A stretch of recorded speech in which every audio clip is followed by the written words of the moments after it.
Bonsoir mesdames, bonsoir messieurs, soyez tous, toutes et tous les bienvenus à ce café scientifique proposé par l'Université de Fribourg en partenariat avec Le Nouveau Monde qu'on remercie pour son soutien technique. Quelques minutes de retard, c'est des aléas du direct, comme on dit en général à la RTS. Vous aurez constaté évidemment que malheureusement ce café doit une nouvelle fois, en raison de la situation sanitaire, se tenir à distance. On est privé aussi de la présence physique de Farida Kali, que je remercie pour l'organisation de ce café scientifique. De la même manière que je remercie d'ores et déjà Sylvain Ebicher qui est derrière les manettes comme ça, pour faire en sorte que techniquement tout se déroule parfaitement ce soir. C'est vrai que ce fichu Covid nous entrave ce soir, mais on vous promet, ce soir on ouvre les fenêtres, on va vous permettre de rêver, de penser à vos prochaines vacances, on va parler tourisme et touristes, de quoi imaginer ce que nous pourrons recommencer à faire en termes de voyage une fois que la pandémie aura reflué et qu'elle nous permettra de reprendre une vie un tant soit peu normale. Évidemment, comme à chaque fois, ce débat, c'est le vôtre.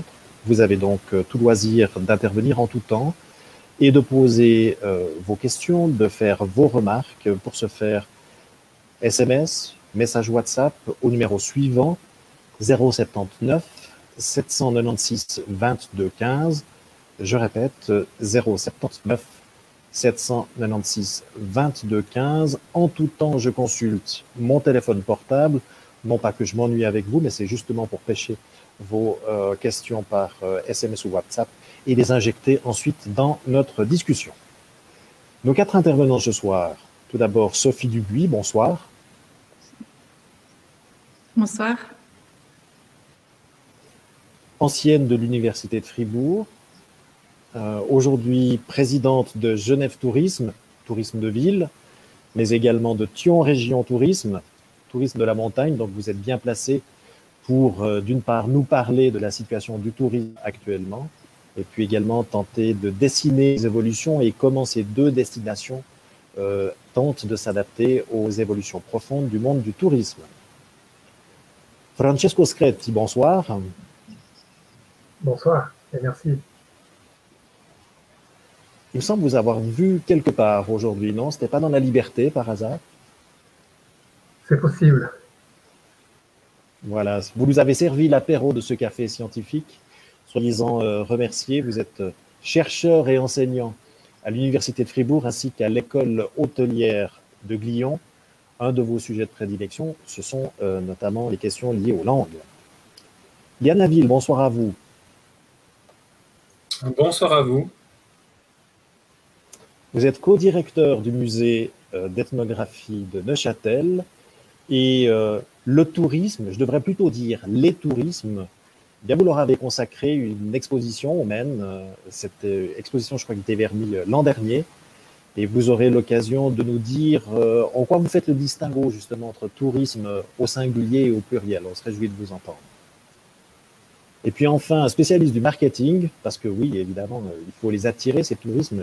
Il faut que les destinations apprennent à se vendre ou sachent se vendre.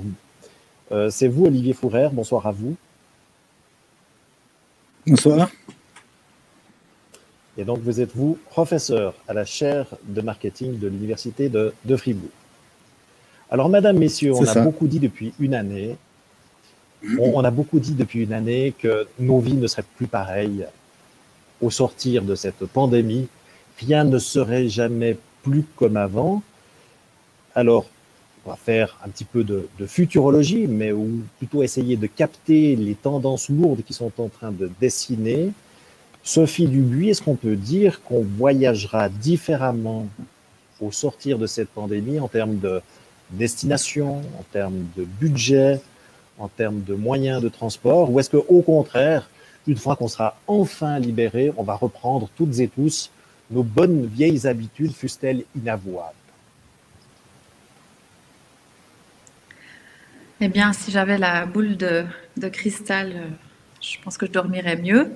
Donc, pour répondre à votre question, nous, en tout cas, le constat qu'on fait depuis le début de cette crise, c'est que le rapport au voyage a évolué en une année de manière assez rapide, dans le sens où ce qu'on attendait, c'était une reprise directement à l'été, et puis on s'est rendu compte l'année dernière qu'effectivement, non. la reprise n'avait pas lieu. Donc on considère aujourd'hui, avec le recul, après une année de crise, que définitivement les habitudes vont changer. Ce qui ne veut pas dire que les gens ne voyageront plus. Ils voyageront sans doute différemment. Ce qu'on constate aussi à Genève et qu'on sent déjà, c'est une différence majeure au niveau de ce qui nous intéresse beaucoup à Genève, du tourisme d'affaires, où les gens vont sans doute moins se rencontrer. Donc là, on sait qu'il y aura une différence. Au début, on pensait que ça allait reprendre de la manière tout à fait naturelle qu'on a connue, mais aujourd'hui, on n'en a plus aucune certitude et on est de plus en plus persuadé qu'il y a une prise de conscience sur la manière dont on va voyager. Est-ce que ce sont des phénomènes que vous essayez d'anticiper déjà? C'est-à-dire que est-ce que vous essayez de positionner Genève de manière différente que sur, d'une part, le tourisme d'affaires et le tourisme des grandes organisations internationales, au vu de la possible diminution du nombre de grandes conférences d'une part, respectivement des voyages d'affaires, grâce à Zoom ou à cause de Zoom? Alors, dès le début de la crise, on a réfléchi à cette problématique d'abord pour le tourisme d'affaires qui représente pour Genève à peu près 80% de notre clientèle. Donc, effectivement, on a fait deux choses importantes. On a repositionné Genève rapidement en Suisse, déjà, c'était important.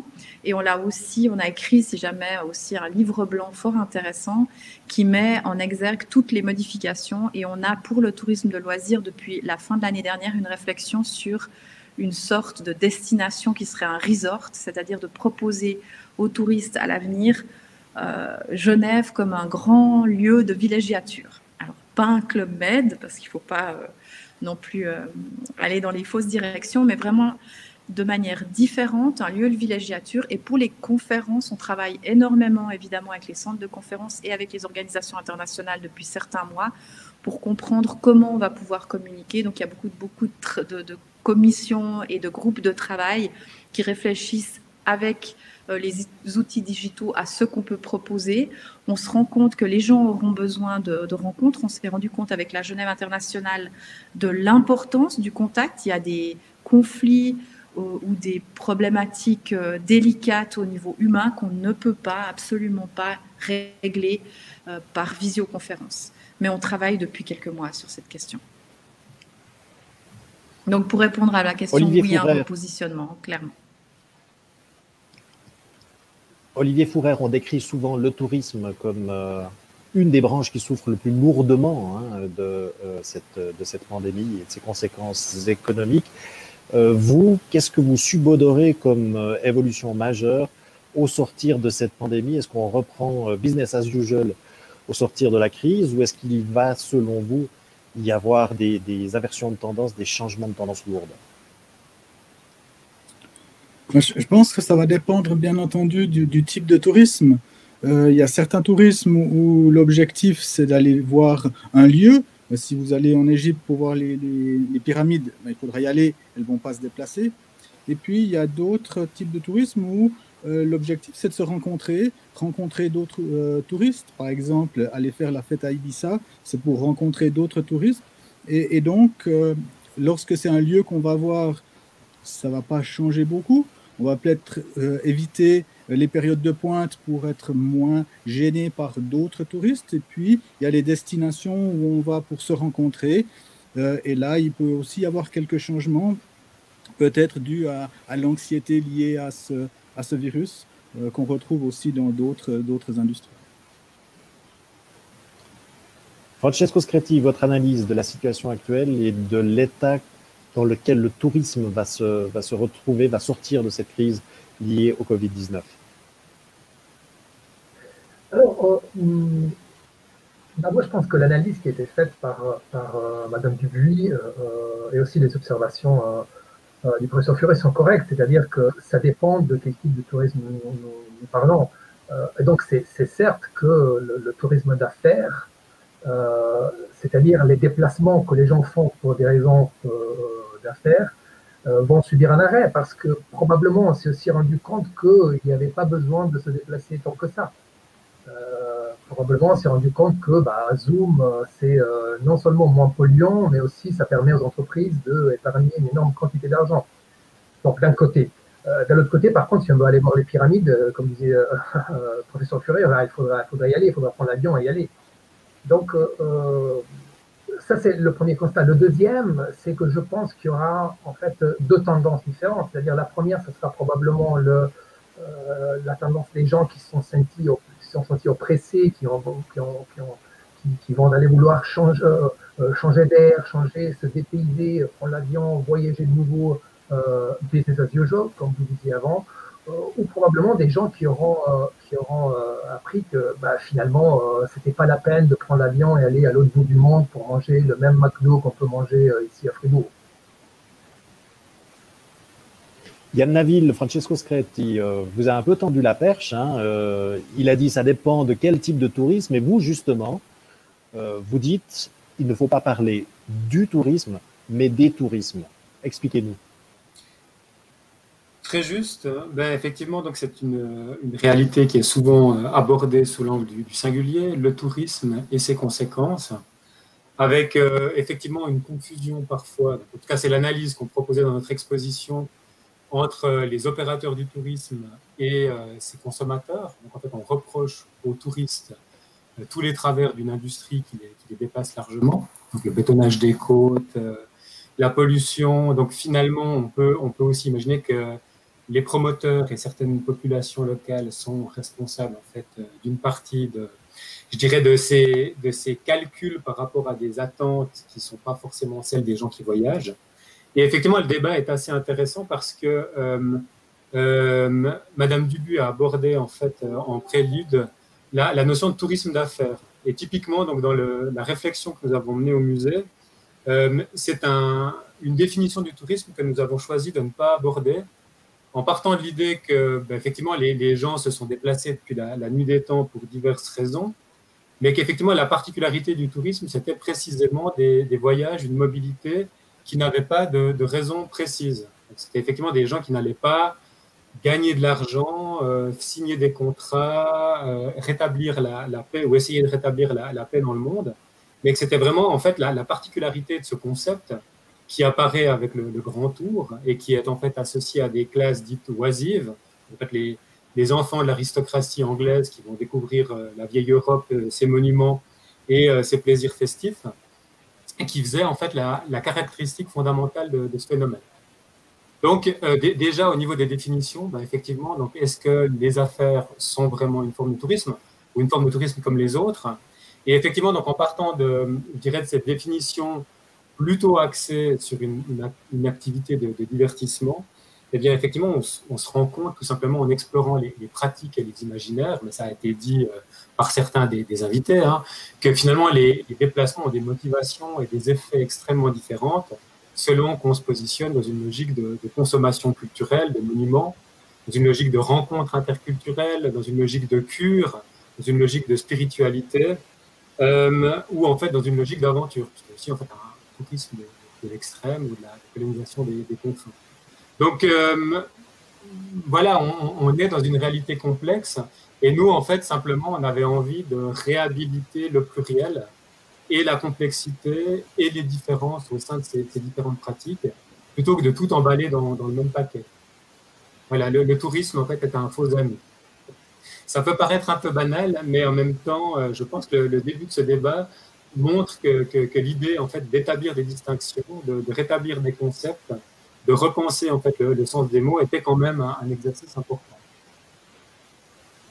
Alors, je vous prends au mot. On va parler de tourisme au pluriel. Et j'en reviens à la question fondamentale liée aux tendances qui risquent de se dégager de cette sortie de pandémie. Quels sont les tourismes qui vous semblent pouvoir sortir gagnants ou pas trop amochés de cette période de pandémie, Yann Naville, et quels sont les tourismes qui risquent de davantage souffrir dans votre analyse? Alors en fait, dans l'exposition, mais donc elle est en fait assez amusante parce qu'on a été pris complètement à rebours entre le moment où on a commencé à travailler sur le sujet et puis le monde dans lequel on se retrouve après la pandémie. Mais effectivement, on abordait beaucoup la notion de staycation, qui est en fait la réalité qu'on a vécue pendant plus d'une année, hein, cette compression entre le verbe to stay, rester, des vacations et des vacances. Le concept doit exister depuis fort longtemps, mais en fait, il a trouvé son nom au moment de la crise des subprimes, quand les ménages américains ont pu se déplacer en vacances comme ils en avaient l'habitude. Et effectivement, donc c'est ce concept qui consiste à redécouvrir l'aventure et l'exotisme sur le pas de sa porte. Et je dirais que voilà, là il y a un vrai trend qui s'est développé dans notre pays par la force des choses. Moi, je dois dire que j'ai parfois un côté un peu, je dirais pas défaitiste, mais donc j'ai l'impression qu'en matière de tourisme, on vit aujourd'hui sur la base d'habitudes qui se sont cristallisées au cours des 50 ou 60 dernières années. C'est un phénomène qui devient massif depuis la fin de la Deuxième Guerre mondiale, schématiquement, et que sans doute pour changer fondamentalement nos habitudes et notre rapport au voyage, on risque d'avoir besoin d'un temps à peu près aussi long.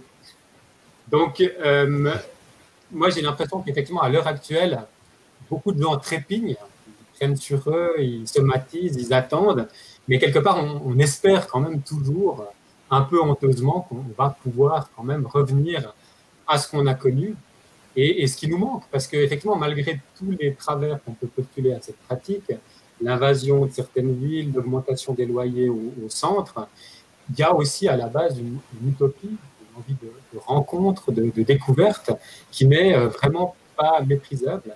Et effectivement, c'est aussi le sujet de l'exposition qu'on traite. Et qu'effectivement, le fait de pluraliser le tourisme permet de retrouver en fait cette espèce d'étincelle d'envie d'autres, d'altérité, de découverte qui existe, y compris dans le farniente playagiste. Qu'on soit clair, Monsieur Laville, les musées peuvent rouvrir le 1er mars. Cette exposition, elle est encore visible ou pas? Vous nous donnez envie, là. Elle est encore visible. On va la prolonger jusqu'à la fin du mois de mai. Et si ça peut rassurer certains des spectateurs, il y a un faux avion dans lequel on peut s'installer en regardant les consignes de sécurité sur un écran. Une expérience qui plaît beaucoup par les temps actuels. Alors, ça fera plaisir à cet internaute qui a réagi via Facebook et qui nous dit, Patricia Ferny, les vacances, c'est sympa d'en parler, disons, mais moi, je me retrouve dans une situation où j'aurais plus forcément les sous pour pouvoir partir. Ça va être quand même aussi un défi. Et je pense notamment, je parle à l'actrice du monde du tourisme, Sophie Dubuis. C'est vrai que voilà, cette crise, c'est aussi une crise économique et il va y avoir aussi des conséquences parce qu'une partie du public n'aura plus forcément les moyens de recommencer à voyager tout de suite. Alors de notre côté, on est absolument clair là-dessus, conscient de cette problématique, donc qui est pour laquelle la Suisse est en ligne en numéro 1, étant donné l'aspect de cherté de notre pays. Et puis au-delà de l'argent, en tout cas, nous, ce qu'on ressent énormément, c'est la peur. La peur qui se cristallise peu à peu, et puis aussi un frein par rapport justement aux démarches à entreprendre si on veut aujourd'hui voyager. Alors il y a des gens qui ont voyagé, par exemple à Noël, il y a eu une sorte de déplacement des Suisses vers Dubaï, on disait, parce que il suffisait d'aller faire un test. Mais en fait, la plupart des gens, ce qu'on constate aujourd'hui dans les contacts qu'on a avec les autres destinations, c'est que les gens ont peur. Les gens ne souhaitent pas prendre le risque de voyager pour des raisons de peur, mais aussi pour des raisons de contrainte, parce qu'avant de voyager, vous devez entreprendre toutes ces démarches. Et l'aspect de cherté est une problématique. On vous rappelle le numéro, vous posez vos questions via WhatsApp, SMS 079 796 22 15. Il y a une tendance quand même, est-ce que c'est une vraie tendance? Mais on a vu cet été, par la force des choses, les Suisses ont passé leurs vacances, beaucoup d'entre eux, en Suisse. On a vu aussi durant les dernières vacances de carnaval que beaucoup de Fribourgeois ont skié dans les stations fribourgeoises. Et je me demande, mesdames, messieurs, si on va assister dans le monde du voyage, des tourismes, au même phénomène que dans l'alimentation, avec, je sais pas, une montée en puissance du consommé local. Qu'est-ce que vous en dites, Olivier Fouret? Moi, je pense que dans le cadre du tourisme, en tout cas pour certains types de tourisme, les consommateurs, les clients vont chercher la variété. Alors, on peut bien rester en Suisse une année pour les prochaines vacances, mais assez rapidement, on va vouloir diversifier un peu ces vacances, aller voir d'autres paysages. Et donc, dans ce sens-là, je pense que ça va rester dans le court terme. On a ce retour au tourisme en Suisse pour le court terme, et puis assez rapidement, on va reprendre des vieilles habitudes.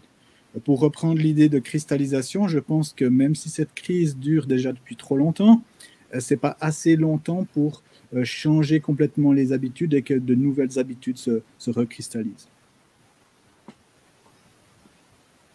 Francesco Scretti, consommer local, voyager proche de chez soi, est-ce que c'est pas contre-intuitif par rapport au tourisme singulier ou pluriel, où il y a quand même une forte envie d'exotisme?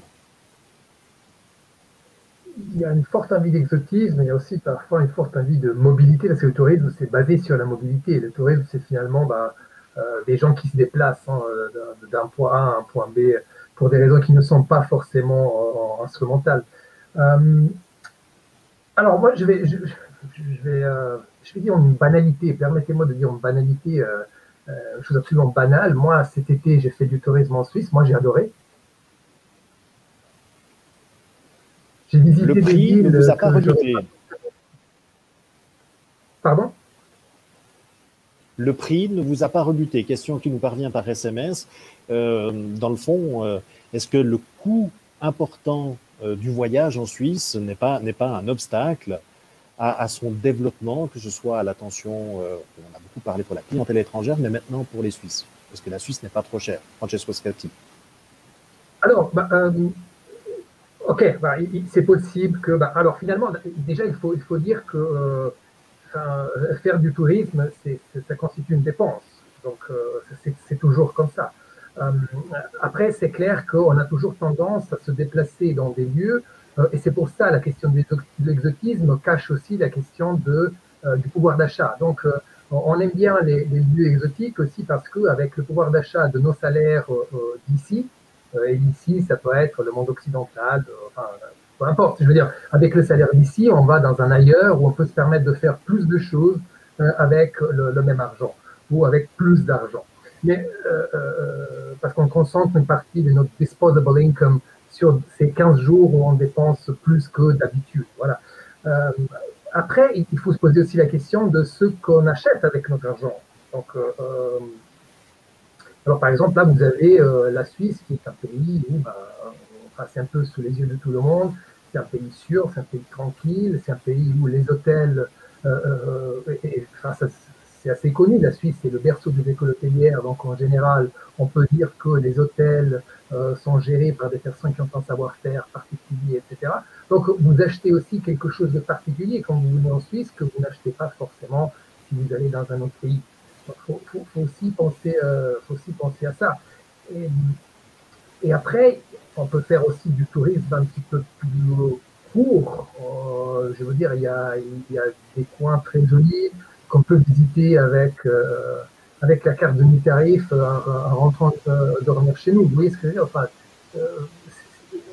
on peut se permettre aussi de faire des courts voyages, des petites sorties à moindre prix.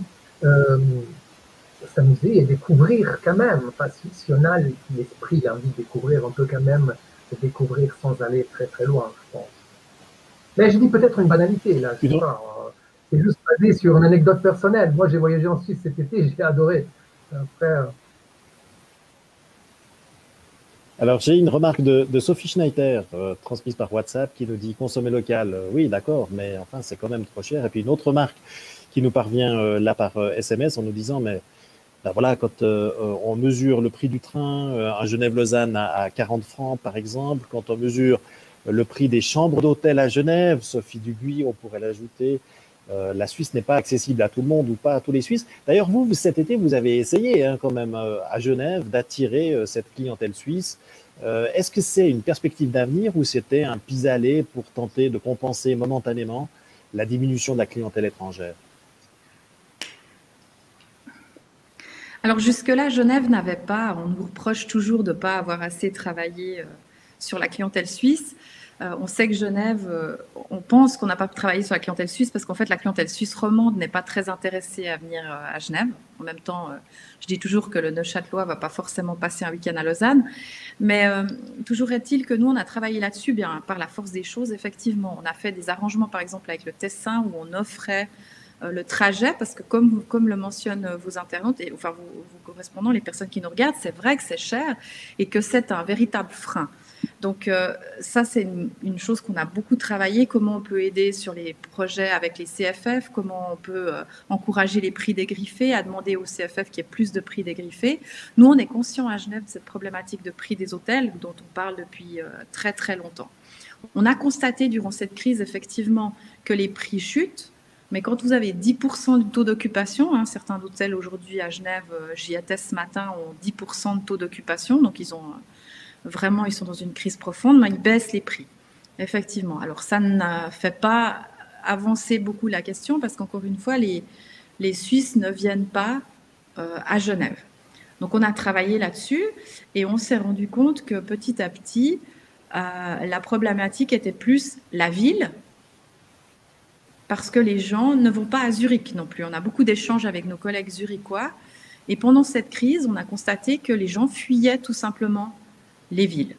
Alors nous, on espère en fait que cette crise aura un impact, qui sait, sur les prix, parce que les prix sont essentiels, mais je rejoins ce que disait Monsieur Scretti, mais par contre, c'est frustrant quand même pour les voyageurs. Quand vous pouviez avant passer 2 semaines dans un superbe appartement avec un trajet qui vous coûtait le prix effectivement de Zurich jusqu'à Lausanne en prix dégriffé en train, vous préférez partir dans le sud de l'Espagne ou ailleurs, ça paraît évident.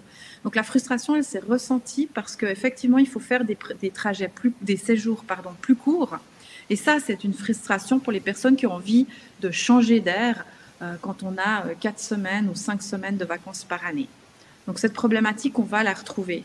Et les gens vont continuer à voyager, vont avoir envie de partir après, et le prix jouera encore et toujours un rôle essentiel.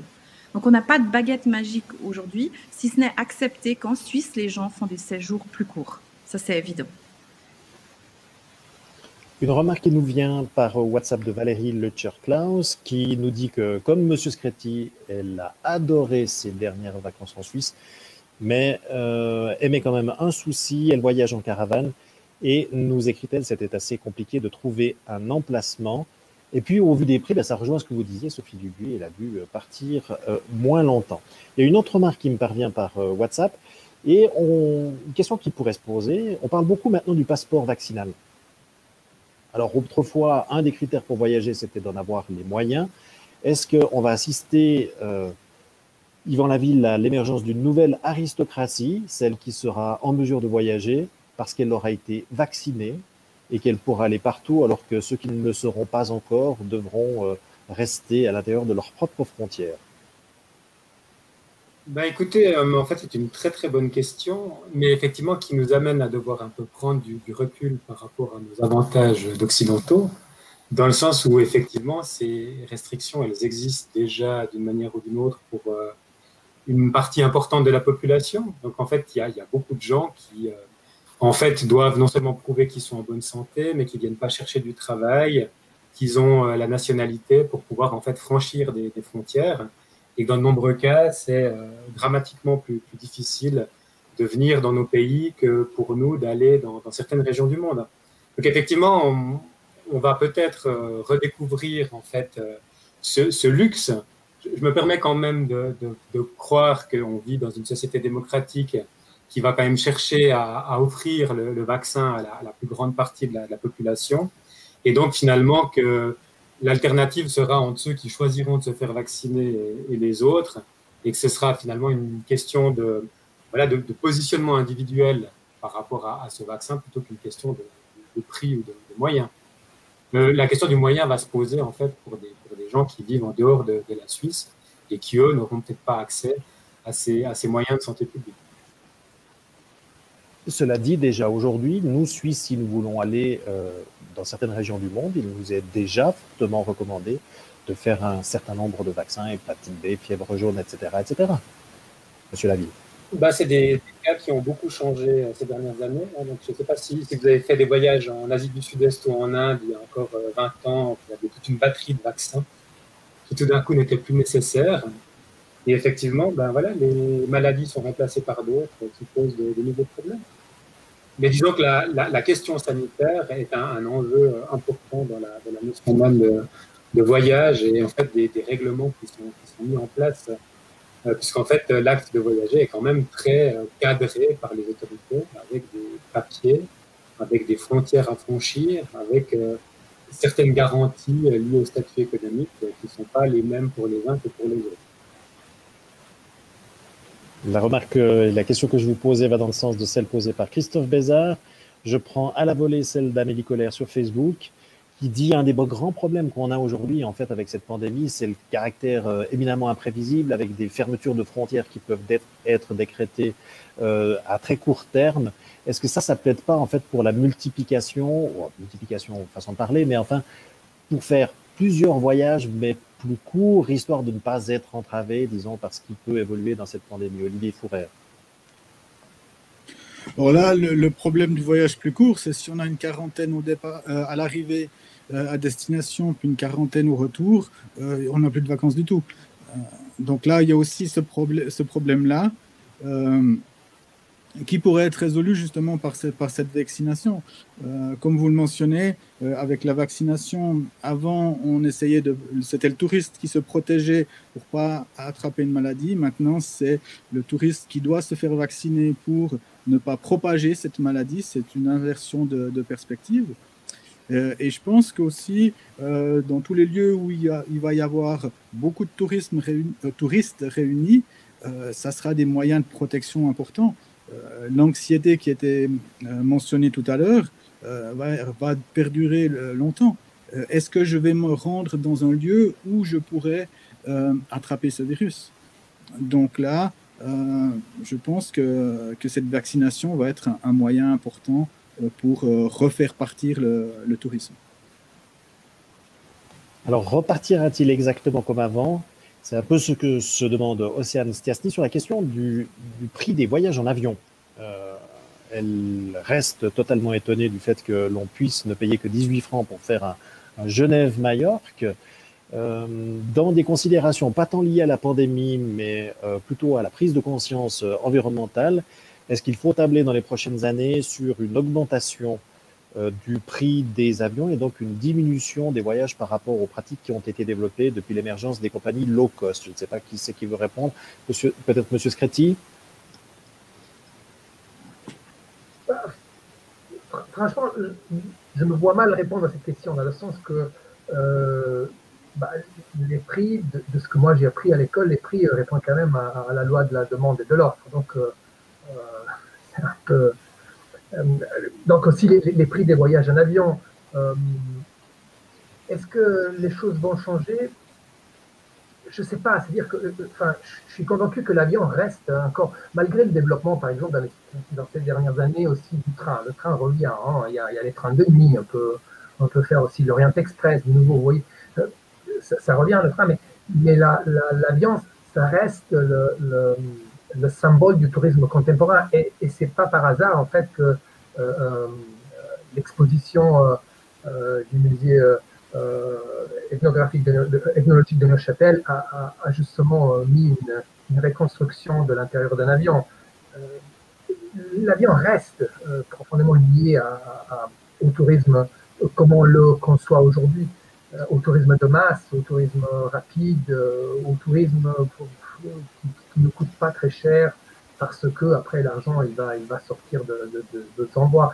Il ne faut pas oublier non plus que le tourisme comme on le connaît aujourd'hui, comme on le connaît dans le 2019, on va dire, enfin en 2021, il n'y a pas beaucoup de tourisme en 2021, on va dire le tourisme comme on le connaissait jusqu'à 2019, c'était justement le résultat de l'arrivée, de l'explosion des compagnies aériennes low cost qui pouvaient permettre de voyager, de se déplacer de Milan à Londres pour 25 francs de l'époque. Donc vous voyez, je sais pas, j'ai du mal à répondre à cette question. Sophie Dubuis, Genève, ça n'est pas seulement une destination pour le tourisme d'affaires, les grandes organisations, c'est aussi un aéroport qui souffre beaucoup. On a l'occasion souvent d'entendre son directeur André Schneider vous dire à quel point la situation est difficile à Genève comme ailleurs. Est-ce que vous, dans les scénarios sur lesquels vous êtes en train de travailler, vous tablez sur une reprise à l'identique, à l'échelle 1-1 du tourisme, enfin plutôt du trafic aérien, est-ce que vous avez l'impression qu'il y aura là une inflexion dans la manière de voyager? Alors de notre côté, si on suit, parce qu'on suit les prévisions évidemment des grands instituts qui disent qu'avant 2024, on ne retrouvera, et c'est théorique, ce que je vous dis, dans tous les cas avant 2024, on ne retrouvera pas ce qu'on a eu, ce qui était en 2019. Ça, c'est les théories basées sur diverses stratégies, calculs, etc. De notre côté, on prend plutôt la direction d'estimer que non, cela ne reviendra pas à la même, pour les avions, donc cela ne reviendra pas du tout à ce que nous connaissons aujourd'hui, que les prix des low cost vont évoluer parce qu'on pense qu'il y aura dans tous les cas une prise de conscience par rapport au trajet, c'est-à-dire une prise de conscience écologique qui commençait déjà à grenouiller. Je vous rappelle, je vous l'avais sans doute lu, qu'à Genève, en tout cas, on a subi ces dernières années de nombreuses pressions par rapport à cette problématique du trafic aérien par une population qui devient de plus en plus verte, et on comprend pourquoi. Donc non, nous tablons plutôt sur le train actuellement et sur une mobilité un petit peu plus douce. Et donc, plutôt repartir. On encourage aussi beaucoup la réflexion sur les trains de nuit. Je vous rappelle que, vu l'âge que nous avons tous ici, nous avons tous fait des tournées en Europe avec des trains de nuit ou des trajets vers, qui sait, la Bretagne de nuit. Parfois, on mettait les voitures aussi. Ça a été abandonné très rapidement ces dernières années, mais c'était quelque chose qui était extrêmement habituel, en tout cas pour, on va dire, notre génération. Je me souviens qu'on avait ce passeport Europe pendant l'été et puis on partait sac au dos avec le train. Interrail, merci, voilà, c'était ça. Et donc, non, nous sommes absolument convaincus que même si les grands instituts nous disent oui, en 2024, on pourrait retrouver ce qu'il y a, on pense qu'il va y avoir un changement au niveau aérien, à moins que de nouvelles technologies pour l'aviation appréhendent cette problématique écologique.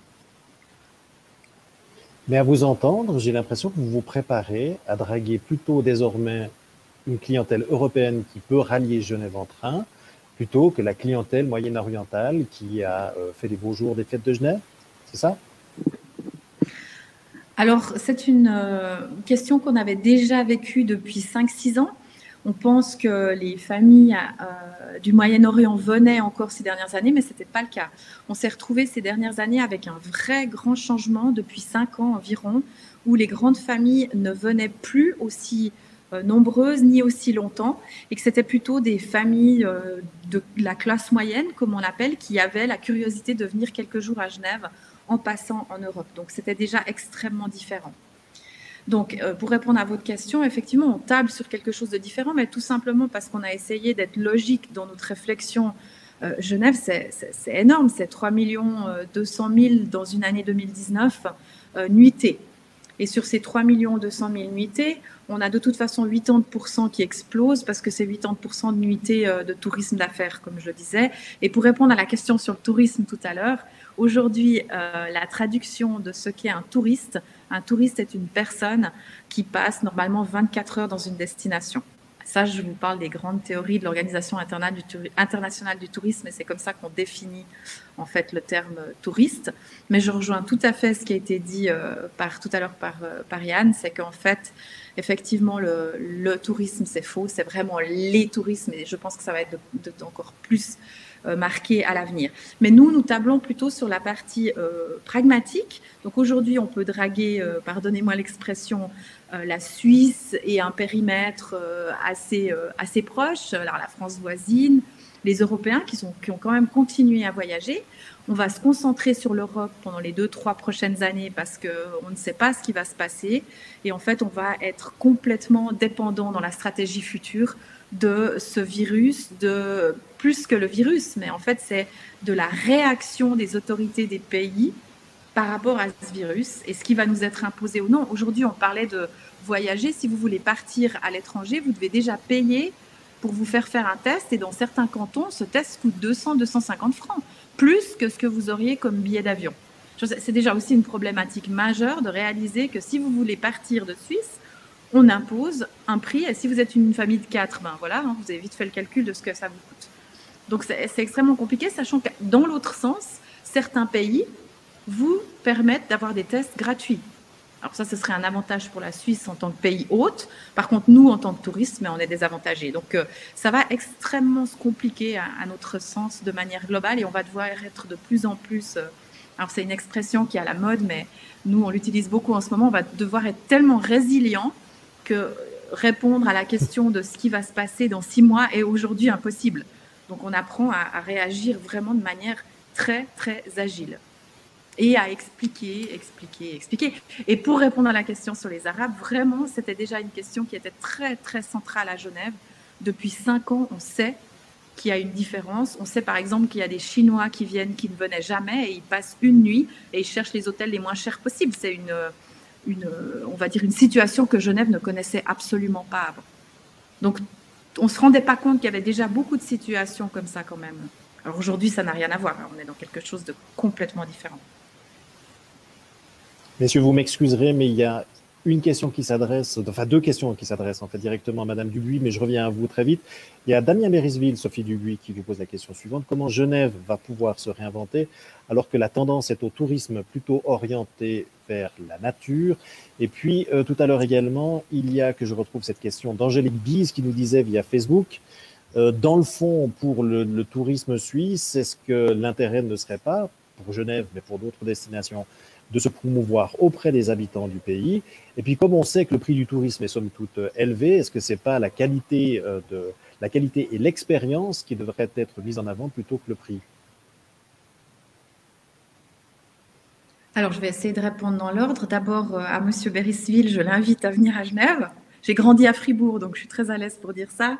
Je suis valaisanne d'origine, mais j'ai grandi à Fribourg. Je suis partie à l'âge de 30 ans et j'ai découvert Genève. Et pour la partie nature, Genève est vraiment une petite ville. Alors, on a le lac et aujourd'hui, déjà aussi depuis 2-3 ans, on travaille énormément sur la partie terroir. On a engagé un directeur en 2019 qui venait de Suisse Tourisme et qui représentait les pays scandinaves. Donc lui a habité très longtemps dans les pays du Nord. Et tout de suite, quand il est arrivé, il est allé vers la campagne genevoise, parce que ça, sans doute que les Fribourgeois qui ne viennent pas à Genève ne le savent pas, mais il y a beaucoup de balades viticoles, il y a beaucoup de vignerons, il y a une belle nature, il y a le Rhône, et à côté, il y a le lac, et puis de l'autre côté, il y a le Mont Blanc. Ça nous a pris, par exemple, 4 ans pour expliquer aux Genevois, aux acteurs du tourisme genevois qu'il y avait le Mont Blanc et que c'était bien de promouvoir le Valais, mais qui était à 2 heures, alors qu'on avait les montagnes françaises juste à côté. Et finalement, ce qui nous importe, c'est que le touriste, et là je saute sur votre 3e question, vient en effet pour une expérience. Mais Genève n'a pas eu l'habitude de s'occuper de ces touristes-là, qui sont ceux qui viennent pour une expérience et non pas, je reviens sur le concept de tourisme d'affaires. Mais pour rebondir sur l'histoire du prix et de l'expérience, c'est quelque chose qui est travaillé depuis une dizaine d'années, peut-être plutôt 5 ans, dans le tourisme de manière générale. Souvenez-vous des premières campagnes incroyables de Suisse Tourisme, il y a 7-8 ans, qui parlaient justement de cette expérience, de dire que, effectivement, la Suisse, et là je rebondis, je ne sais plus qui parlait de ça au départ. À la base, c'est les Suisses qui ont été les pionniers du tourisme en accueillant les Anglais. Je crois que c'était M. Laville, c'était Yann ou M. Scretti, je ne sais plus qui disait ça. Et ça, c'est essentiel qu'on revienne à se souvenir que nous avons, même si on nous critique pour l'accueil qu'on nous donne ou donne pas, la qualité du service, etc., nous avons les gènes de l'accueil des étrangers, avec en plus quelque chose d'extrêmement important, c'est que nous leur avons toujours accordé un respect de leur intégrité, de la vie qu'ils pouvaient avoir chez nous. Souvent, quand les touristes viennent en Suisse, ils sont absolument effarés de pouvoir se retrouver dans un wagon en première classe à côté d'un président de la Confédération ou d'un conseiller fédéral. Il y a cette Suisse qui reste quand même un endroit particulier. C'est quelque chose qu'on constate encore aujourd'hui pendant cette crise, où la Suisse garde cette espèce de petite... on va dire cette singularité d'un pays où il fait bon vivre. Je vous rappelle quand même que la Suisse, pendant cette crise, a aussi été, ça a été des autorités qui ont réagi assez régulièrement de manière complètement différente du reste de l'Europe. Donc ça reste quelque chose qui est assez interpellant pour le touriste. ça, on en parle beaucoup. Puis pour répondre à une deuxième question, je crois qu'il y avait une question sur faire la promotion en Suisse. C'est le cas, mais encore une fois, effectivement, quand on est à Fribourg, notre public cible, nous, de Genève, ça ne va pas être forcément la Suisse romande. On faisait jusqu'ici de la promotion en Suisse allemande et par-delà les frontières parce que c'était notre public cible et c'était les gens qui venaient chez nous. C'est comme, vous n'allez pas vendre du chocolat à quelqu'un qui n'aime pas le chocolat. Enfin, il y a un moment, c'est l'offre et la demande, comme le disait M. Scretti. Puis après, M. Fourer pourra nous en parler un peu mieux, mais c'est le marketing, quoi. On va vers les touristes qui sont intéressants pour nous. Mais effectivement, c'est extrêmement important aujourd'hui, encore plus que jamais, de la part de Genève, de séduire le reste de la Suisse. Et j'aime bien dire, vu que moi, je viens pas de Genève et je suis valaisanne et fribourgeoise, j'aime bien dire à ce moment aux Genevois, retournons-nous plutôt vers Berne que vers la France. Et puis, essayons effectivement d'expliquer à la Suisse que Genève est une belle ville, certes, je l'admets, avec une réputation parfois un petit peu caustique et puis pas forcément sexy, si je peux me permettre de parler comme ça, mais ça reste une très belle ville où vous pouvez avoir la ville le matin et être en campagne au sommet du Salève dans l'après-midi. Voilà, mais je m'arrêterai là, j'espère avoir répondu plus ou moins à toutes ces questions. Je crois que vous y avez bien répondu. On va vous laisser reprendre votre souffle. On va aussi donner la parole à vos co-intervenants. On a évoqué quand même cette tendance lourde à un tourisme qui se veut plus respectueux de l'environnement. Moi, j'aimerais bien m'adresser à l'ethnologue, à vous, Yann Laville. Il n'y a pas un paradoxe, en fait, quand nous voyageons, nous avons tous l'aspiration à découvrir des environnements naturels inviolés ou presque dans un état de préservation absolument magnifique, alors même que nous contribuons à un tourisme de masse, toutes et tous, qui mettent en danger ces richesses patrimoniales, ces richesses naturelles. Est-ce qu'on n'est pas tous un peu, en tant que touristes, un peu schizophrènes?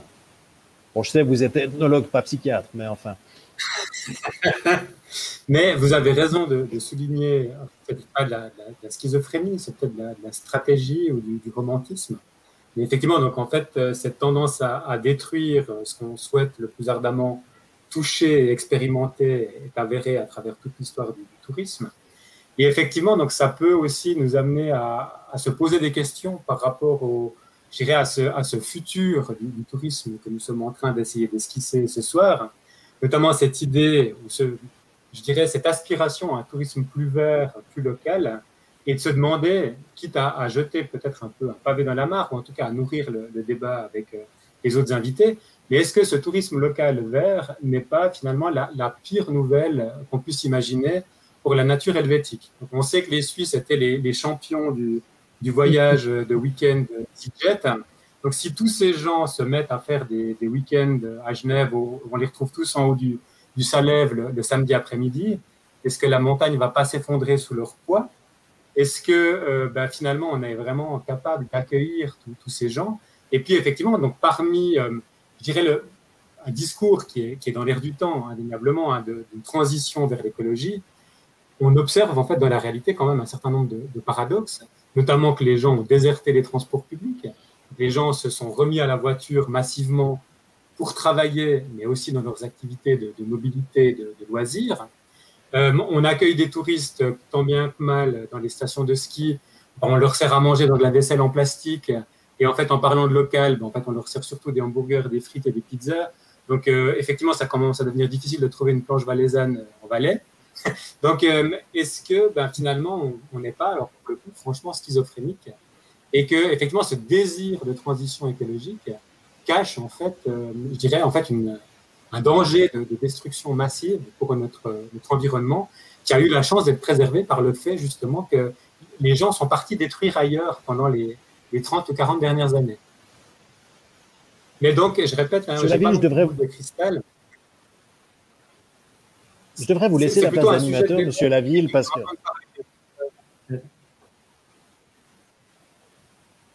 Je devrais vous laisser la place d'animateur, Monsieur Laville, parce que là, vous dégoupillez une petite bombinette absolument géniale, à laquelle, évidemment, nos autres intervenants vont devoir réagir. Alors, Francesco Scretti, est-ce que la meilleure chose qui pourrait arriver à la Suisse, c'est que les Suisses recommencent à aller voyager à l'étranger? Qu'est-ce que vous répondez à cette petite provocation bienvenue de M. Laville? Ça ne ferait qu'endommager, comme M. Laville même l'a dit, ça ferait qu'endommager ailleurs. Donc, en gros, on ne serait pas en train d'arranger les choses, mais juste de déplacer les dommages. Enfin, probablement, je vais dire quelque chose qui va sonner un peu absurde, mais en gros, si on veut résoudre le problème, si on ne veut pas faire de dégâts, en gros, on devrait simplement rester chez nous. C'est-à-dire que le tourisme, au moins tel qu'on le connaît en ce moment, ça reste un danger, au moins pour l'environnement. Parce que ça me semble très difficile d'arriver à penser à des solutions qui sont réellement durables sur le long terme, au moins de mettre des quotas très très stricts sur le nombre de personnes qui peuvent se déplacer déjà, avant même d'arriver dans une destination, sur le nombre de gens qui peuvent se déplacer. C'est-à-dire que, en gros, pour protéger vraiment la planète, nous devrions tous savoir un espèce de passeport avec un kilométrage limité. On devrait pouvoir bouger de manière limitée tout au long de l'année et ne jamais dépasser ce kilométrage.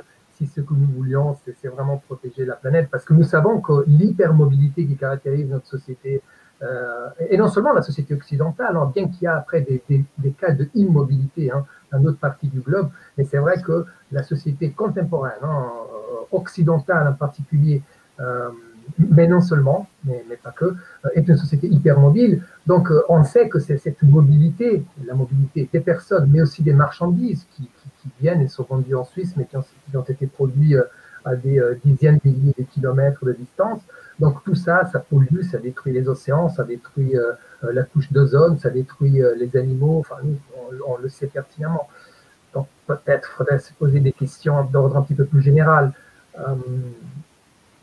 Et je ne sais pas si ça nous donne peut-être plus d'envie de revenir à un tourisme, je ne dis pas à kilomètre zéro parce que ça serait impossible, mais au moins à un tourisme de proximité. Donc bouger moins, déjà, bouger avec le train. Mais là, vous voyez, il y a quelqu'un qui a parlé d'un paradoxe, et c'est intéressant parce que nous savons que, par exemple, dans des lieux reculés, la création d'infrastructures ramène plus de touristes. Donc, si on veut aller dans des lieux reculés, dans des lieux isolés, sur la montagne, par exemple, on peut penser d'y aller en train. Donc, on construit des infrastructures pour atteindre ces lieux, et la construction même de l'infrastructure a un impact négatif sur l'environnement. Je ne sais pas si vous voyez ce que je veux dire. Donc, malheureusement, c'est ça. Donc, on veut aller dans un lieu isolé, on y va dans un lieu isolé. Pour y aller de manière respectueuse de l'environnement, on doit construire des infrastructures. Et ces infrastructures, en gros, déjà, la construction même de ces infrastructures va avoir un impact négatif sur l'environnement naturel. Et puis, en plus, l'existence de l'infrastructure va faire en sorte que plus de touristes vont y aller sur ce lieu qui donc cesse d'être isolé tout d'un coup. Ça, c'est pour revenir à la question des paradoxes, non seulement de l'industrie du tourisme, mais aussi aux paradoxes liés à la mobilité qui implique qui implique le tourisme ou les tourismes. Olivier Fourère, cette mobilité, on a parlé des voyages en avion, elle peut être nocive pour l'environnement. Est-ce que ce n'est pas simplement la résultante, une question de prix en fait? Est-ce qu'aujourd'hui, voyager en avion n'est pas trop bon marché, sachant qu'on n'y inclut pas, il y a beaucoup de débats sur l'intégration, la vérité des coûts, et notamment des coûts environnementaux. Si on a envie quelque part de freiner ce tourisme de masse nuisible à l'environnement, est-ce qu'il ne faudra pas agir sur le porte-monnaie des touristes et donc renchérir le prix du voyage? Bon, je pense que ça, c'est une partie de l'équation. Effectivement, lorsqu'on achète son billet d'avion, on ne paye qu'une partie des coûts. Il y a tous ces coûts externes sur l'environnement qui ne sont pas pris en compte. Mais c'est qu'une partie de l'équation. L'autre partie, c'est d'essayer d'attirer les touristes de masse. On a déjà lâché le mot. Ce qui nuit surtout à l'environnement, c'est la concentration. Dès qu'il y a une concentration de touristes, on va avoir un effet sur l'environnement. Et cette concentration, elle vient en grande partie de certaines destinations qui sont mono-industrie, c'est-à-dire qu'elles sont très dépendantes du tourisme. Sans les touristes, il y a des problèmes de pauvreté, des problèmes de développement. Donc là, on se retrouve à un problème de diversification industrielle. Si la seule industrie sur place, c'est le tourisme, on aura des problèmes de concentration, des problèmes de tourisme de masse et un effet négatif sur l'environnement. Donc, plutôt que de travailler uniquement sur le prix va jouer un rôle. Il faudra effectivement installer des taxes carbone ou d'autres taxes qui seront liées, qui feront permettre d'internaliser ces coûts que l'on a sur l'environnement. Mais il faut aussi aider les destinations qui sont trop prisées, qui sont dégradées trop rapidement, à diversifier leurs activités et ne pas dépendre uniquement du tourisme. On va arriver à des mesures de restriction dans des villes comme Barcelone, comme Venise, dont la population locale se sent aujourd'hui victime de ce qu'on appelle désormais le surtourisme. Olivier Fourer. Bien sûr, on va y arriver. On a vu ces derniers week-ends dans les stations de ski fribourgeoises, les gens devaient retourner parce qu'il n'y avait plus de place de parc ou on bloquait la route. C'est des choses qui arrivent même à cette échelle-là. Donc effectivement, il va falloir mettre des contraintes sur le tourisme de masse. Il va falloir soit à travers le porte-monnaie, mais aussi avec des mesures étatiques. On va limiter, mettre des quotas en termes d'arrivée. Monsieur Laville, Laetitia Salabin sur Facebook a beaucoup apprécié votre remarque de tout à l'heure. Elle se demande d'ailleurs, dans le prolongement de votre réflexion, si finalement le tourisme dans son propre pays, pour éviter qu'il y ait un impact sur l'environnement, la manière de le pratiquer, ce tourisme dans son propre pays, de manière respectueuse, ce ne serait pas de promouvoir la marche à pied. Et elle nous recommande la lecture de Rebecca Solnit, L'art de marcher. Il y a d'ailleurs un certain engouement, non, pour la marche qui correspond à la fois à l'exercice physique, à la proximité à la nature, et puis peut-être à la possibilité de revenir un peu sur soi lorsque l'on marche. Ça, c'est une tendance que vous sentez comme ethnologue ? Alors, c'est une tendance observable et observée. Donc, il y a beaucoup de gens qui ont fait des mémoires, voire même des thèses sur les marcheurs, les cabanes de montagne. J'avoue que j'ai la faiblesse de pratiquer moi-même, donc j'aime beaucoup la marche à pied. Mais effectivement, selon où vous allez marcher, vous vous rendez compte qu'en fait, de nouveau, on ne sort pas de ces problèmes de concentration du nombre de touristes. Donc voilà, le chemin de Compostelle, typiquement, se transforme en autoroute pour marcheurs. Il y a effectivement des infrastructures historiques voilà, jolies et je dirais qui sont quasiment dans les mœurs, mais vous avez aussi tout un marché un peu moins noble qui vient se greffer là autour. Et puis effectivement une industrie qui est au diapason, c'est-à-dire qu'en fait aujourd'hui, en tout cas une partie du marketing essaie de vous convaincre de ça. Il ne faut pas juste 2 pieds pour marcher. Il vous faut des habits techniques qui vont vous permettre de résister au froid et à la pluie si elle se déclenche, sans que vous ayez trop chaud quand le soleil se lève. Effectivement, il faut avoir un contenu de sac à dos qui pèse moins de X grammes, parce que autrement, on fait mal à ses vertèbres. Et puis, finalement, on entre dans une logique de suréquipement, de consommation paradoxale, en fait, de produits qui sont fabriqués, comme d'habitude, à moindre coût à l'autre bout de la planète, et qui sont acheminés, en fait, dans des magasins outdoor en Suisse, avec un bilan carbone qui n'est pas forcément glorieux. Donc, effectivement, on est quand même face à une situation extrêmement complexe et inextricable. Il n'y a pas de solution simple, mais effectivement, il y a des questionnements, il y a des débats qui sont nécessaires autour de nos pratiques de mobilité à l'heure actuelle, bien entendu. Question de Patricia Ferrini que j'adresse à Sophie Dubuis. On a eu l'occasion de voir l'été dernier beaucoup de campagnes de destinations suisses qui s'arrachaient un peu les touristes locaux. Alors on a vu les Grisons, le Tessin, enfin Genève j'imagine a fait aussi de la pub à l'attention de la Suisse alémanique comme la Suisse orientale en a fait en Suisse romande. Est-ce que vous avez pu mesurer du côté de Genève Tourisme le succès de ces campagnes de promotion auprès du public suisse? Oui, effectivement, on a évidemment alors là, c'est la chance de Genève, on a des analyses en termes de statistiques qui sont extrêmement poussées, et puis Suisse Tourisme et l'Office fédéral de la statistique est très au fait. Nous, on a évidemment constaté une augmentation des touristes suisses, mais en fait pas sur le nombre total, parce qu'on avait perdu la totalité des Suisses qui venaient faire des affaires à Genève, qui sont considérés dans ces 3 millions de nuitées. Donc en fait, on était assez surpris de constater que l'été a été intéressant en termes de tourisme. Donc on a eu, nous en tout cas, des bonnes répercussions, mais pas aussi bonnes que prévues, parce que on en a beaucoup parlé avec nos voisins, par exemple avec la ville de Nyon, ou avec nos voisins français aussi des petites villes. En fait, on a constaté que les plus petites villes avaient plus bénéficié de notre publicité à nous. Donc, les gens venaient peut-être visiter Genève, une partie, mais préféraient rester avec leur famille sur le bord du lac dans des plus petites villes. Et en fait, toutes les villes en Europe ont constaté une perte de chiffres de nuitées, parce qu'on chiffre ça en nuitées, d'environ 60 à 80%. Donc quand je dis toutes les villes, c'est vraiment toutes les grandes villes européennes. Par exemple, on était coude à coude avec Zurich, parce que Zurich a terminé à passer un été à moins 70%, et je crois que Genève était à moins 69%, et on passait tout le temps de l'un à l'autre.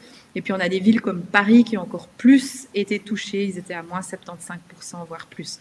Donc on a constaté l'été, alors oui, on a eu des Suisses allemands qui sont venus, mais en fait ils préféraient passer du temps dans des plus petites villes. Encore une fois, je reviens sur cette peur des lieux trop fréquentés, alors qu'on a moins constaté en montagne, quoique personnellement on le constate aussi dans les remontées mécaniques valaisannes, du fait qu'il y a beaucoup de gens qui ont dit au départ c'est scandaleux d'aller skier. Donc il y a des gens qui n'ont pas osé aller skier parce que c'était mal aussi perçu d'aller skier, et puis d'autres parce qu'ils ne voulaient pas se retrouver entourés de foule. Hein. C'est une donnée qu'il faut prendre en compte. Mais on a constaté, je crois que le Tessin a été ceux qui ont été le plus contents, le Valais et les Grisons. C'est les 3 régions, en tout cas, qui ont vraiment bénéficié de la publicité qu'ils avaient faite et qui ont eu le plus grand retour. L'évocation de Zurich permet, merci de l'avoir fait, de répondre à la question que nous posait Anahit Golsadian, qui était intéressée de savoir si on avait des tendances pour Zurich. Là, j'ai une autre question de Sophie Schneider sur Facebook, qui rejoint un petit peu ce que disait Olivier Fourer sur la question de la limitation des mouvements en direction de certaines destinations. Elle est allée récemment au Blausee et s'étonne finalement de ce gigantesque trafic automobile, en se disant mais nom d'une pipe, est-ce qu'on ne devrait pas là développer l'offre en transport public pour éviter de telles concentrations? Francesco Scretti, je ne sais pas si vous voulez répondre à cette question. Ça rejoint un peu votre souci de créer des infrastructures qui vont forcément ensuite amener du monde.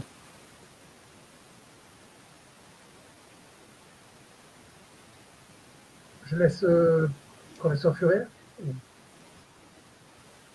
Allez-y, on répartit le temps de parole de manière équitable, de manière chrétienne.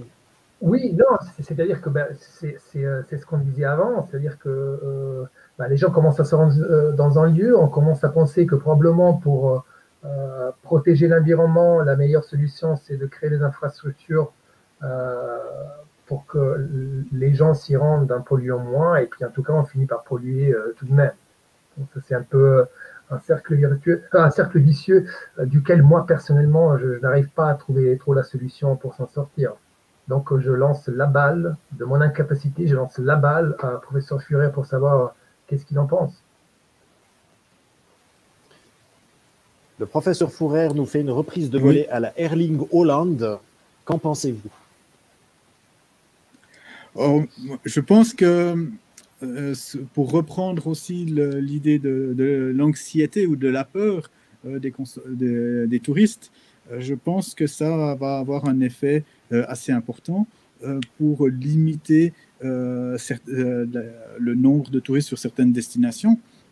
Mais pour cela, il faudrait qu'ils ne partent pas. S'ils savent qu'il va y avoir trop de touristes, qu'il va y avoir trop de monde, il faudrait pouvoir mettre en place peut-être des systèmes d'information avant qu'ils partent. On a vu ce week-end sur les stations fribourgeoises, les touristes arrivent quand même et puis ils sont refoulés à l'arrivée.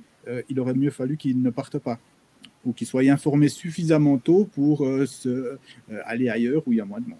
Donc là, il y a peut-être un problème d'information à mettre en place. Olivier Fourère, Un problème d'information à résoudre. Je reste chez vous, Olivier Fourère, avec une question. On a beaucoup parlé des tourismes, hein, mais aujourd'hui, pour une destination, est-ce qu'il y a nécessité absolue désormais de se spécialiser, de se focaliser sur un type de clientèle, ou est-ce qu'il faut jeter les filets les plus larges possibles dans l'espoir de ramener le maximum de poissons, si vous me permettez l'expression? Qu'en dit le prof de marketing? Moi, je pense que le premier problème, c'est de vouloir avoir le plus de poissons possible. Et là, on retombe dans le marketing, dans le tourisme de masse avec ses problèmes. Mais de notre côté, la spécialisation va créer une dépendance. Et cette dépendance va forcer la destination à créer ce marketing, ce tourisme de masse. Une diversification avec un équilibre temporel tout au long de l'année, par exemple, où différents types de touristes et de tourisme devraient permettre d'éviter les grands flux et les grandes accumulations de touristes à des moments particuliers. Donc, effectivement, une diversification serait probablement préférable pour éviter une dépendance qui entraînerait ou qui pousserait les destinations à attirer les touristes en masse. Exercice pratique avec vous, Sophie Dubuis, dans votre double à la fois de présidente de Genève Tourisme et également de Thion. Comment vous positionnez ces deux destinations en vous positionnant de manière très claire sur un segment de clientèle ou au contraire en essayant de vous adresser au plus grand nombre de clients potentiels possibles? Alors d'abord, moi j'ai le beau rôle parce que je suis présidente. Donc quand on est président, on a plus la responsabilité de la gouvernance. Donc pour ça, j'ai des pros comme les monsieur Fourère qui sont les directeurs qui s'occupent de justement nous préparer en fait, parce que ça reste du marketing, hein, une destination, et qui s'occupe en fait de préparer ces stratégies. Alors je vais prendre les deux dans l'ordre. On a assez parlé de Genève où effectivement je vous expliquais que Genève, on était très clair sur quelle était notre clientèle et que ce qu'on nous a reproché l'année dernière, qui est de ne pas s'être adressé pendant toutes ces années aux Suisses, eh bien c'était exactement ce qu'on avait fait. On savait qu'on était une destination chère, une destination internationale avec non seulement à peu près 75 à 80% de touristes d'affaires, comme on les appelle, mais en plus avec 80% de touristes internationaux. Donc ça fait la double peine hein, quand le coronavirus est arrivé. Donc là, nous, on a toujours travaillé sur ce qui était bon pour nous. Donc on a fait exactement l'exercice que vient de donner Monsieur Fourère. Et puis après, pour parler plutôt des régions alpines, donc des montagnes. Pendant l'été, ça a été très clair, et cet hiver aussi, que des stations, par exemple, comme Zermatt ou des stations comme Verbier ont été aussi touchées de plein fouet parce que c'était des destinations Crans-Montana, qu'on peut mettre là-dedans aussi, beaucoup plus internationales. Et puis les stations comme, je prends par exemple Ovrona, je donne des noms qu'on connaît bien, ou les stations Grisonne qui accueillent beaucoup de Zurichois, elles ont moins souffert. Donc effectivement, elles ont été moins pressées de devoir trouver d'autres marchés cibles parce qu'elles ont continué à pouvoir accueillir les mêmes clients. L'exemple de Thion est excellent. L'été passé à Thion, eh bien, les Belges ont pu venir parce qu'il y avait des permis, on va dire, la possibilité, si vous aviez une résidence secondaire, si vous veniez de Belgique, par exemple, ou de Hollande, vous aviez la possibilité de passer la frontière même quand les frontières étaient fermées. Donc, chacune des destinations de montagne a pu continuer à profiter de son public cible. Donc, effectivement, ce qu'on fait, c'est d'analyser ceux qui sont notre population et puis après, on fait de la promotion là où c'est possible, là où ça a du sens. On ne fait pas la promotion de Thion sur le marché chinois, par exemple, pour vous donner un extrême exemple. Donc, c'est exactement ce que le professeur Fourère vient de nous expliquer, c'est que l'important, je pense, et puis à la mesure de la grandeur, à la mesure du type de stations que vous êtes, parce qu'il y a des stations de montagne qui ont beaucoup d'hôtels, il y a d'autres stations qui sont plutôt des chalets en location, et il y a d'autres stations qui ont un très, très grand nombre de résidences secondaires.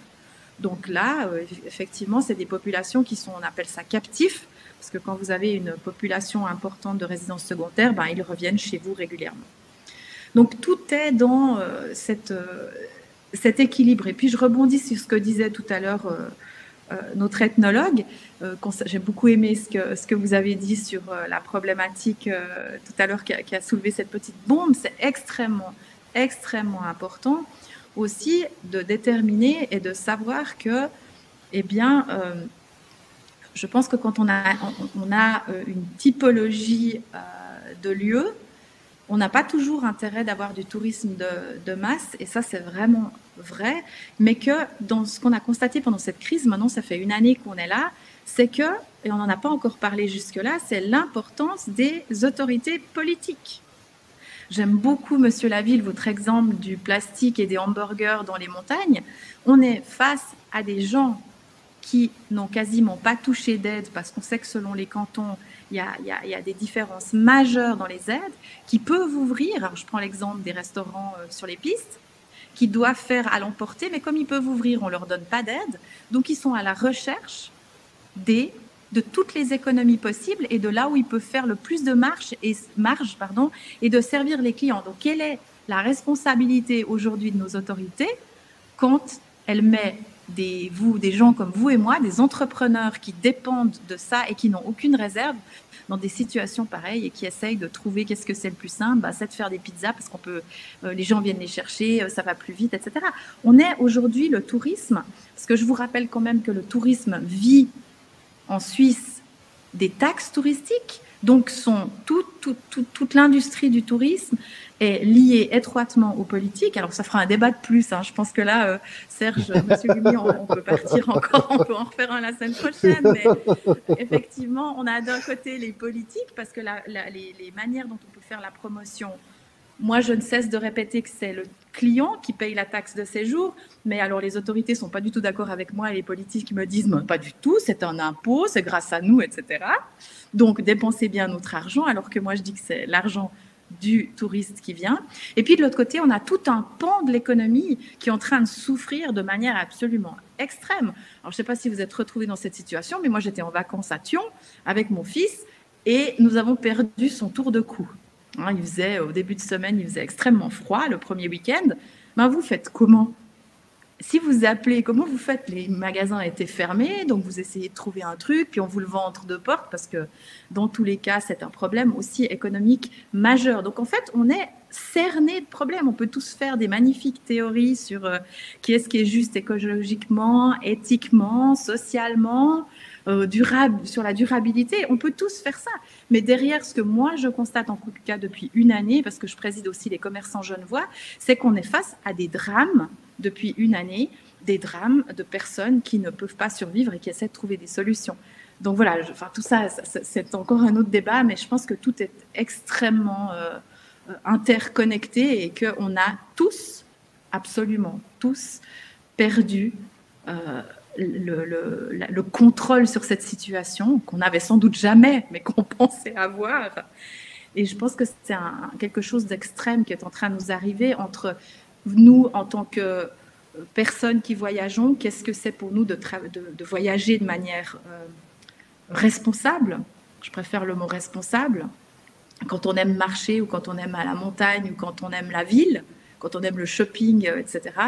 Et puis d'un autre côté, le rôle des autorités aujourd'hui dans des situations économiques, et on le disait d'entrée de débat, où le tourisme a été de manière économique marqué de plein fouet. Moi, j'ai des gens tous les jours qui ne savent pas comment payer les salaires de leurs collaborateurs, parce qu'on a tous l'impression en lisant les journaux qu'il y a plein d'aides, mais ces aides, malheureusement, aujourd'hui ne sont pas suffisantes. Donc, c'est assez dramatique. Mais c'est un autre débat, pardonnez-moi. Voilà, ben, si ça vous a fait du bien, on est content, Madame Dubuis. Moi, je rebondis sur une question de Christophe Bézard. On est là pour ça aussi. J'aimerais faire réagir Monsieur Yann Laville à une remarque de Christophe Bézard sur le paradoxe du touriste ou des touristes modernes, cette propension à vouloir absolument retrouver sur place le cliché que l'on aura vu sur sur Instagram. Au point que, nous rappelle-t-il, l'Office du tourisme de Nouvelle-Zélande, par exemple, est en train de se battre contre les réseaux sociaux avec une campagne de promotion pour dire aux gens il n'y a pas que ça à voir, quoi. Il n'y a pas que ça à voir. On a d'autres choses à proposer que le fameux spot qui a été photographié quelques millions de fois. Qu'est-ce que ça vous inspire, Monsieur Lavigne? Ça m'inspire effectivement une réflexion historique au long cours. Donc aujourd'hui, ben, effectivement, c'est intéressant de souligner que Instagram est prescripteur, mais finalement, si on décortique un peu l'histoire des médias, on se rend compte que finalement, la fascination de la beauté de la nature s'invente avec le tourisme, avec la peinture romantique. Elle se prolonge avec la photographie. Et en fait, quand on analyse les photos touristiques, les photos promotionnelles, on se rend compte qu'en fait, c'est toujours les mêmes lieux qui sont photographiés, toujours de la même manière. Et en fait, qu'on voit en fait, sur une période qui représente schématiquement 200 ans, se mettre en place une grammaire visuelle qui est d'une frappante uniformité. Donc effectivement, c'est assez paradoxal de voir que des moyens technologiques ultra contemporains, ultra perfectionnés, comme les smartphones, comme les réseaux sociaux, servent dans une certaine mesure à reproduire les mêmes paysages qu'on s'amusait déjà à peindre au XVIIIe siècle. Et donc, effectivement, ben, on est des gens qui avons besoin de représentation. On s'invente des règles, on s'invente des modèles. Et effectivement, donc la dimension visuelle est un élément extrêmement fort dans la consommation touristique. Enfin, c'est l'image d'Épinal. Enfin, la représentation du touriste, c'est un type avec un appareil photo autour du cou. Aujourd'hui, voilà, il est plus chargé vers l'avant. Il a sa plaque de verre dans la poche de derrière. Il est plus mobile. Et quelque part, il continue à remplir son rôle de fabricant de photographie. Et ben, effectivement, il y a dans cette pratique également quelque chose d'assez intéressant parce que finalement, ces photos, elles servent à nourrir des histoires. Alors, il y a 30 ans en arrière, c'était l'horreur des soirées diaporama avec votre grand-tante qui vous racontait son séjour à Ibiza. Aujourd'hui, c'est plus dynamique, c'est plus vivant, mais on se rend compte effectivement que derrière ces pratiques de photographie, il y a aussi une manière de romancer sa vie, de se mettre en scène, et puis effectivement de penser son identité en rapport avec le reste du monde. Donc, il y a pas mal d'auteurs qui ont commencé aussi à travailler sur ces nouveaux modes narratifs liés aux réseaux sociaux et qui montrent comment finalement d'un modèle qui a sans doute toujours été faux, hein, mais on s'est longtemps pensé comme des sédentaires par rapport aux nomades, on est en train de se réinventer comme nomades, ce qui est sans doute tout aussi faux, mais effectivement on s'est pensé comme des gens en mobilité entre deux départs, constamment en train de prévoir de nouvelles pérégrinations, et en conservant en fait un contact. Alors c'est ça qui est nouveau avec les réseaux sociaux, mais avec une partie des gens qu'on a la chance de rencontrer au cours d'un voyage. Une remarque à l'attention de Francesco Scretti que je vous adresse à vous, elle ne vous est pas adressée en particulier. Remarque de Laetitia Salamin sur Facebook que je trouve très intéressante. Elle nous écrit la chose suivante. En tant que touriste, que ce soit avant ou pendant le Covid, j'ai toujours cherché à éviter les gens. Le grand paradoxe du tourisme, chercher des lieux à ne pas manquer tout en cherchant à sortir des sentiers battus. Peut-être que l'errance est une solution. Je dois dire que ce commentaire me fait penser à un livre qui date déjà d'un sociologue français qui s'appelle Jean-Didier Urbain, qui a écrit un livre vraiment passionnant qui s'appelle L'idiot du voyage, allusion évidemment à l'idiot du village, où en fait il décrit sous son regard sociologique comment en fait on est toujours le touriste de quelqu'un d'autre et qu'il y a une aspiration assez paradoxale quelque part à vouloir être seul au monde là où tout le monde va. Francesco Scretti, qu'est-ce que ça vous inspire? Oui, c'est exactement ça. Je veux dire, on en avait parlé aussi dans un des numéros de Universitas avec Farid Dakali que vous citiez avant. C'est justement ça un des paradoxes du tourisme. On veut tous être originaux et aller là où personne ne va, mais en fait, on se rend compte en se retournant que tout le monde y a déjà été ou que tout le monde est déjà là. Et en fait, même la photo que vous avez choisie comme la photo de cet événement, ça parle beaucoup quand même. Non, je voulais aussi rebondir très brièvement sur ce que Monsieur Laville a dit avant par rapport aux médias. Je voulais juste agrandir un tout petit peu le spectre de la discussion par rapport aux médias et au rôle que les médias jouent sur aussi, on va dire, l'intérêt, sur comment les médias génèrent l'intérêt chez le public vis-à-vis de certaines destinations touristiques. Dans la littérature, c'est très connu que, par exemple, les films constituent un instrument de marketing de la destination super important. Nous savons que quand un film est tourné dans un lieu, dans une ville, ça crée des intérêts, ça promue l'intérêt, ça génère de l'intérêt. Juste pour citer un cas très récent et qui va parler à beaucoup de monde, par exemple, Game of Thrones a été tourné à Dubrovnik, en partie, donc, ou dans des villes espagnoles, et donc les gens veulent aller visiter ces villes espagnoles où Game of Thrones a été tourné, etc. Donc, je me demande si tous les films italiens des années 60 sur la Dolce Vita n'ont pas contribué, sur Via Veneto, la Fontana di Trevi, n'ont pas contribué aussi à garder l'intérêt pour une destination qui, certes, est intéressante et qui est battue depuis le XVIIe et le XVIIIe siècle. Monsieur Laville avant mentionné justement le Grand Tour. Hein. Une partie du Grand Tour, c'était justement le Hyper Italico. Il fallait aller en Italie, voir les œuvres d'art, etc. Surtout à un moment où le néoclassicisme était intéressant comme style architectural et artistique, etc. Donc, ceci pour dire que ce n'est pas seulement les nouveaux médias. Enfin, nous savons que aussi la littérature du voyage, se développe avec le voyage même, avec le tourisme. Nous savons que, je sais pas comment dire, il y avait des guides de voyage déjà au XVIIe siècle, des guides de voyage qui parlaient de Venise. Hein. Venise, la ville la plus touristifiée au monde, avec 30 millions de touristes par année.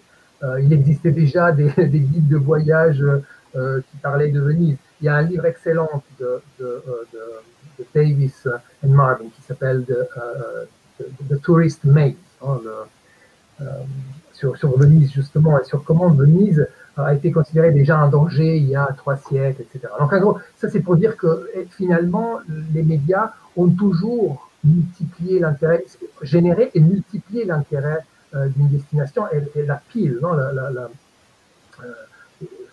le fait qu'une destination puisse attirer des touristes. Et en fait, justement, je me disais que, personnellement, Madame Duby, je ne me souviens pas de film qui ait été tourné à Genève. C'est excellent ce que vous dites, parce que quand notre Monsieur Barazzone, je ne sais pas si vous avez entendu parler de lui, c'est quelqu'un qui a quitté la ville de Genève, c'était ce qu'on appelle chez nous, je crois, un syndic, sur Fribourg. Donc, il était à la ville de Genève et c'est un des derniers projets qu'il a fait. On a parlé pendant 3 ans avec la ville de Genève pour les convaincre qu'il fallait absolument tourner un film à Genève parce que c'était évidemment, c'est exactement ce que vous venez de dire, c'était extrêmement porteur. Alors, malheureusement, les seuls films qui ont été tournés à Genève, c'est les mauvaises scènes des films de James Bond. Vous savez, quand il y avait des problèmes politiques importants, puis ils allaient à l'ONU. Et puis en fait, c'est à peu près les seules scènes qu'on retrouve sur Genève, donc extrêmement négatifs. Ou alors, évidemment, le pire, le décès, l'assassinat, l'attentat sur Sissi. Donc, vous voyez, c'est pas très porteur, quoi. Donc, on n'a pas eu de chance sur Sissi l'impératrice. Mais c'est cool. Exactement. Donc, c'est très juste. Très, très juste ce que vous dites. Les films ont une portée incroyable. Par rapport aux médias. Donc, je trouve que les médias, on va dire historiquement ou traditionnellement, si on peut utiliser ce terme, ont joué un rôle dans les désirs, dans la construction du désir du voyageur. Par contre, c'est vrai que les nouveaux médias, bien sûr, changent la donne, parce qu'aujourd'hui, une photo peut intéresser des millions, voire des centaines de millions déjà peut arriver à des centaines de millions d'utilisateurs immédiatement, dans un temps super court, et puis après, elle est retweetée, ripostée, etc. Donc, ce qui augmente encore plus la visibilité. Et puis, c'est vrai que les nouveaux médias, grâce à leur rayon d'action, et puis le fait d'être si rapide, communiquent très rapidement, et donc, bien sûr, ils augmentent l'écho ou bien il multiplie la vitesse et l'impact du message.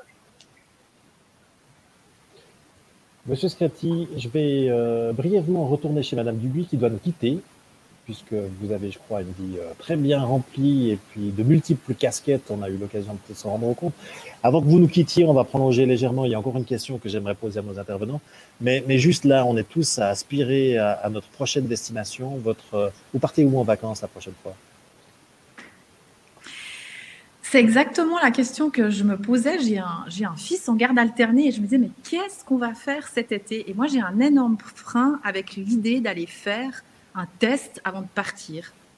Donc, l'année dernière, c'était les Grisons. Et je pense que je ne sais pas encore, mais je vais sans doute rester en Suisse. On va dire que les prochaines vacances, c'est les vacances de Pâques, dans mon cas en tout cas, et je resterai en Suisse. Et puis pour l'été, eh bien, cela dépendra vraiment de ce qui se passe avec tous ces problématiques sanitaires. Donc c'est là qu'on voit que sans doute aussi que les choses se passent plus à court terme.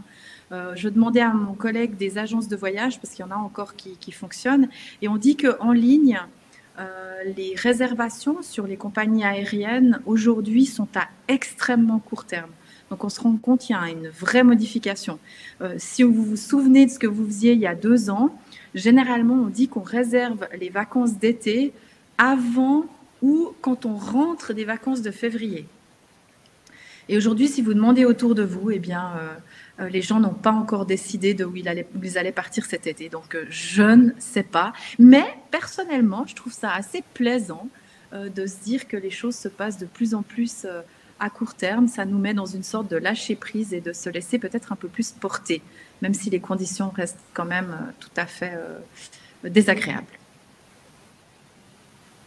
Madame Dubuis, merci beaucoup d'avoir participé à ce débat. Je vous rends vos autres obligations et puis bonne suite de carrière. Commencez à Fribourg. Des obligations. Voilà, des obligations politiques genevoises. Vous voyez, comme quoi les commissions siègent très tard et voilà, j'ai encore une audition. Mais moi, j'avais un grand plaisir parce qu'effectivement, j'ai fait le collège de Gambard, j'ai été à l'université et j'ai commencé ma carrière à Fribourg. Donc, j'ai fait mon enfance à Fribourg et je suis toujours ravie de pouvoir revenir, même si c'est virtuel aujourd'hui. Donc, merci beaucoup pour cette invitation. Merci et bonne soirée à vous. Messieurs, vous restez avec moi parce que j'ai encore une question d'Océane Stiasny qui nous pose un peu la question du tourisme éthique parce que on a tous envie de faire des expériences et puis des expériences un peu extrêmes. Hein. Et elle cite des exemples de tour opérateurs, par exemple, qui vous permettent d'aller dans les townships en Afrique du Sud ou la possibilité d'aller visiter des mines de soufre pour voir des gens qui travaillent dans des conditions, ma foi, extrêmement difficiles. Se pose la question évidemment des limites éthiques qu'on peut mettre à ce type de voyage. Est-ce qu'au nom de l'expérience qui est devenue le maître mot au niveau du marketing, on est en droit de tout faire, de tout offrir? Qui veut réagir à cette question? Peut-être Monsieur Laville, sur ce que ça dit de nous à vouloir visiter des quartiers pauvres et malfamés. Ça dit beaucoup de choses de nous. Donc bon, là, il y a un côté très voyeuriste. Il y a aussi parfois une vraie volonté d'aider, mais qui est aussi rapidement cadrée par une industrie idoine.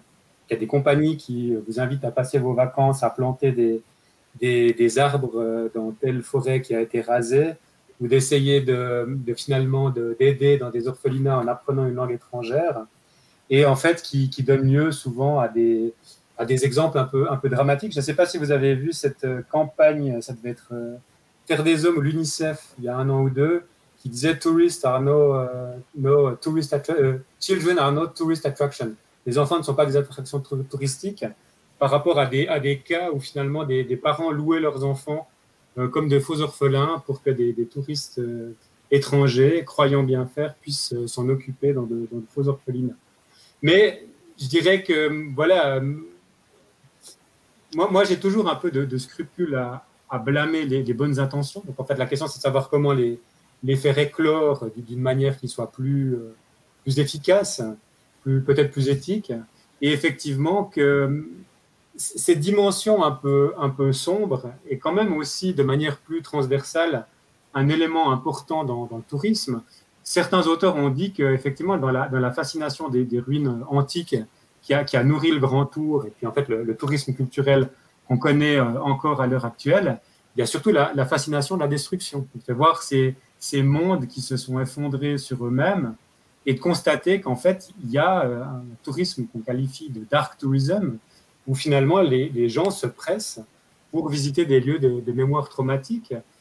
C'est peut-être dramatique à dire, hein, mais Auschwitz est devenu un site touristique comme un autre, avec des gens qui dénoncent aussi une forme d'overtourisme, avec effectivement trop d'activités commerciales, des attitudes qui ne sied pas, je dirais, à la mémoire quand même extrêmement problématique que représente ce lieu. Il y a un tourisme qui s'est développé sur le site de l'accident nucléaire de Tchernobyl.